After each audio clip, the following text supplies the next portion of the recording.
کیمیا عطا فرمائے کہ اگر ان کو اختیار کر لیں تو زندگی کا ہر کام عبادت میں تبدیل ہو اور وہ مقصد زندگی کو پورا کرنے والا ہوتا ہے اور اس کے نتیجے میں آخرت ہو.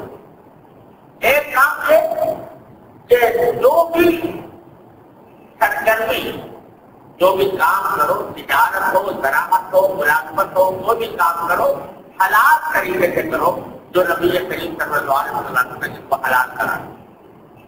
جائز طریقے سے، ناجائز سے بنے. مثلا آدمی اس بات کو طے کر لے کہ سود نہیں کھانا، اس بات کو طے کر لے کہ دھوکہ دے کر جھوٹ بول کر کوئی چیز نہیں کمانی. جو کچھ کمانا ہے وہ اللہ تبارک و تعالیٰ کے احکام کے تحت کمانا ہے. یہ طے کر لو. ایک تو یہ بات. دوسری یہ بات کہ جب بھی کوئی کام کرو تو اس میں اتباع سنت کی نیت کرو، کیونکہ نبی کریم صلی اللہ علیہ وسلم کی سنت ہر زندگی کے شعبے کے لیے موجود. آپ یہ موجود ہے کہ آپ کس طرح سوتے تھے، کس طرح جاگتے تھے، کس طرح کھاتے تھے، کس طرح پیتے تھے، کس طرح لوگوں سے ملتے تھے، کس طرح بیویوں کے حقوق ادا کرتے تھے، کس طرح ملنے جلنے والوں کے ساتھ بیٹھاتے تھے، غصے کے وقت میں کیا کرتے تھے، اشتعال کے وقت میں کیا کرتے تھے. یہ ساری سنتیں موجود ہیں نبی کریم صلی اللہ علیہ وسلم. تو جب صبح کو اٹھو تو اللہ تبارک و تعالیٰ جس طرح اٹھو جیسے نبی کریم صلی اللہ علیہ وسلم نے چاہتے تھے کہ اٹھو تو اللہ تعالیٰ کا ذکر زبان الحمدللہ الذی احیانا بعد ما اماتنا وإلیہ. جب یہ کر لیا تو تمہارا جاگنا بھی عبادت بن گیا. کھانے بیٹھے تو دل میں نیت کر لو کہ جو کھانا کھائیں گے وہ نبی کریم صلی اللہ علیہ وسلم کی سنت کے مطابق کھائیں گے.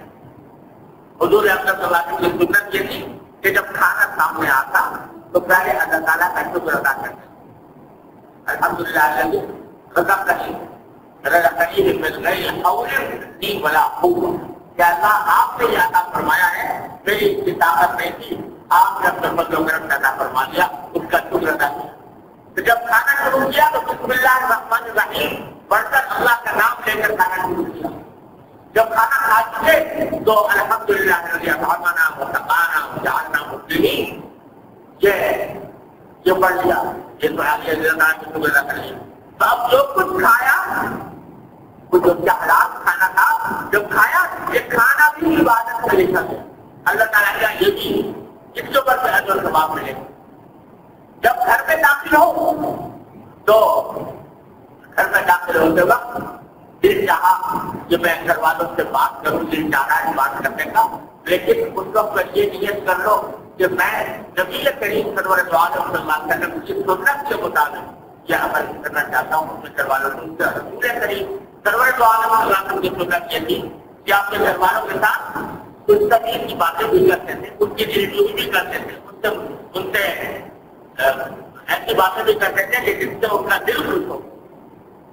تو خلاصہ یہ کہ ایک تو جو کام ہو حلال ہو، حرام نہ ہو، گناہ سے پرہیز، اور دوسرا یہ کہ نبی کریم صلی اللہ علیہ وسلم کی سنت کی اتباع کی نیت میں ہر